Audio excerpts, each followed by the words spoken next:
ഇന്നുണ്ടാക്കാൻ പോകുന്നത് ടൊമാറ്റോ റൈസാണ്. അതെങ്ങനെ ഉണ്ടാക്കാൻ നോക്കാം. അതിനായിട്ട് ആദ്യം വെള്ളം ചൂടാക്കുക. അതിനകത്തേക്ക് പട്ട, ഗ്രാമ്പൂ, ഏലക്ക, മുളക്, ബേലീസ്, പിന്നെ കുറച്ച് നാരങ്ങയുടെ നീര്, നെയ്യ് എല്ലാം കൂടെ ചേർത്തൊന്ന് ചൂടാക്കിയിട്ട് നമ്മൾ ബസ്മതി റൈസ് ഇട്ട് കൊടുത്തൊന്ന് വേവിച്ചെടുക്കാം.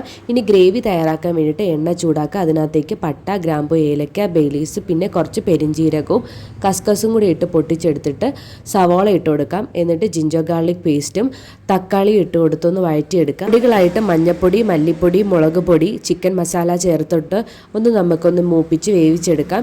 എന്നിട്ട് അതിനകത്തേക്ക് തക്കാളിയുടെ പേസ്റ്റും കൂടി ചേർത്ത് കൊടുത്തിട്ട് കുറച്ച് വെള്ളവും കൂടെ ചേർത്തൊന്ന് വേവിക്കാനായിട്ട് വെക്കാം. ഗ്രേവി വെന്തതിന് ശേഷം ചോറ് വെച്ചിട്ട് നമുക്ക് സെറ്റ് ചെയ്തെടുക്കാം. ഇടയ്ക്ക് കുറച്ച് മല്ലിയിലയും കൂടെ ചേർത്തിട്ട് വേണം സെറ്റ് ചെയ്തെടുക്കാൻ. അതിനുശേഷം ഒരു 10-20 സെക്കൻഡ് ഒന്ന് മൂടി വെക്കുക. എന്നിട്ട് നമുക്ക് സെർവ് ചെയ്യാവുന്നതാണ്. ഇതിൻ്റെ ഡീറ്റെയിൽഡ് വീഡിയോ ഞാൻ എൻ്റെ ചാനലിൽ അപ്ലോഡ് ചെയ്തിട്ടുണ്ട്. അപ്പോൾ ചാനൽ സബ്സ്ക്രൈബ് ചെയ്യാത്തവരെല്ലാം സബ്സ്ക്രൈബ് ചെയ്യുക.